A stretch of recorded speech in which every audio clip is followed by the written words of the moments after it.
अरे हम तो हन बाबा के चेला, डर काहे चलना अकेला। अरे हम तो हन बाबा के चेला, डर काहे चलना अकेला।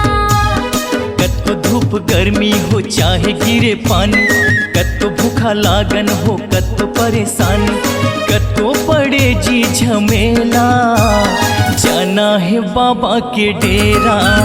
अरे हम तो हन बाबा के चेला, डर काहे चलना अकेला।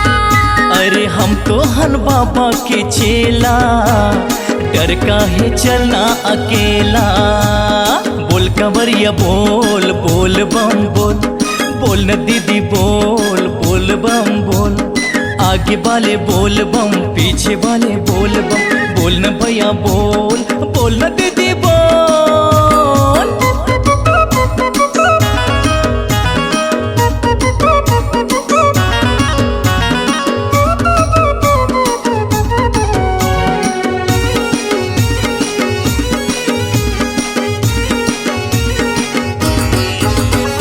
मन में बसा के आस लगा के, खांधे में धर के कंवरिया, मंजिल है दूर है जाना जरूर है, भोले बाबा के दुवरिया।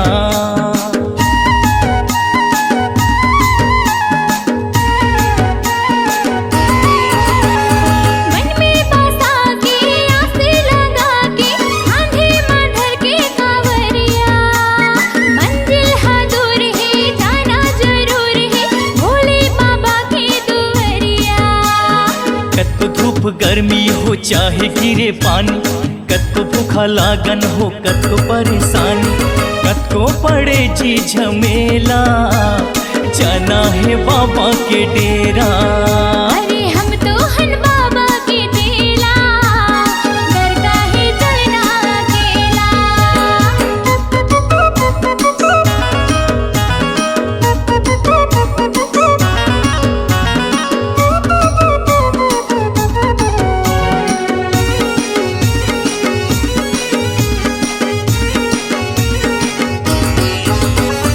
भोलेनाथ बाबा है दिल के बड़े राजा है, दानी में अवघट दानी, झोली भर जाते गा जे हर चढ़ाते गा, श्रद्धा से एक लोटा पानी।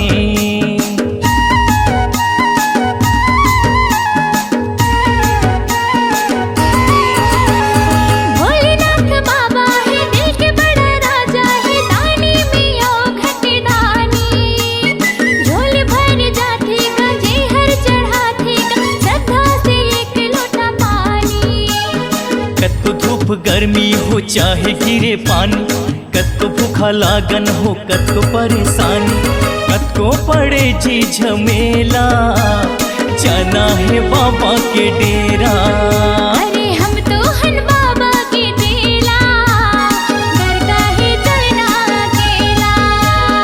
कत्तो धूप गर्मी हो चाहे गिरे पानी, कत्तो भूखा लागन हो कत्तो परेशानी, कत्तो पड़े जी झमेला, जाना है बाबा के डेरा। अरे हम तो हन बाबा के चेला, डर काहे चलना अकेला। अरे हम तो हन बाबा के चेला, डर काहे चलना अकेला।